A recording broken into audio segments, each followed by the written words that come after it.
Hello, everyone. This is Coronavotional number 25.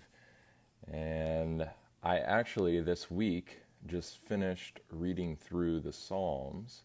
Been doing that for a while in my morning devotions, and lots of highlighting has taken place. And sort of going back through that and looking at some of the highlights, some of these verses jumped out at me again. And I just wanted to share one with you. This comes from Psalm 42, 5. Psalm 42, 5 says, "Why are you in despair, O my soul? And why have you become disturbed within me? Hope in God, for I shall again praise him for the help of his presence." And, it's easy sometimes to lose hope, or you're working towards a goal maybe and it just seems like too much. It seems impossible. You don't know how you're going to get it, and you start to feel despair, you start to feel down. And this is just natural. This is a part of being a human in a fallen world. And David was feeling this same thing there in Psalms. And he's sort of asking himself, asking his own soul, why are you in despair? What's the issue here? And then he sort of shifts, sort of like how I talked about in my sermon last week, that we have a choice.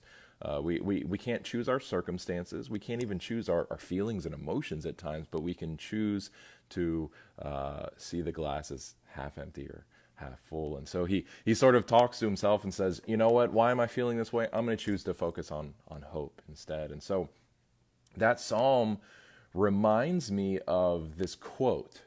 I want to read this quote from George Mueller. "Even when our situation appears to be impossible, our work is to hope in God." And he quotes there that Psalm 42:5. "Our hope will not be in vain, and in the Lord's own timing, help will come." So when you think about, barriers that we come up against, you think about impossible situations that you might be facing in life, and the only way to get through those is with help. And we expect help immediately, but sometimes, for whatever reason, in God's wisdom, we don't get the help right away. Sometimes we need to sit with it. Sometimes we need to wait. There's a number of places in the Bible where we're told that waiting, it hones our character. And so I don't know what sort of situation you might be facing right now in your life that might seem impossible, insurmountable. You might be feeling despair. But let's choose to be like David. Be honest with ourselves, admit our feelings, our fears, our concerns, but then say, yes, this is true. Yes, this is a reality, but I serve a God where all things are possible for him. And he says he will be with me. He says he will help me. So I'm going to choose to rest my laurels on hope and not despair. So I just wanted to leave you with that. I know it's easier said than done, but if this is speaking to your heart, maybe just take a little break and just pray to God.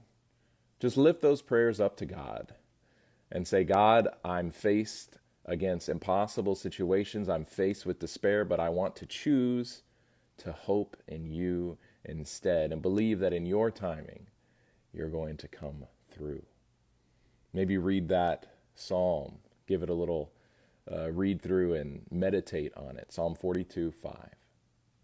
All right, guys, I love you all, and I hope that maybe this gives you a little strength, a little encouragement to make it through the rest of this week. I will see you all later. Bye.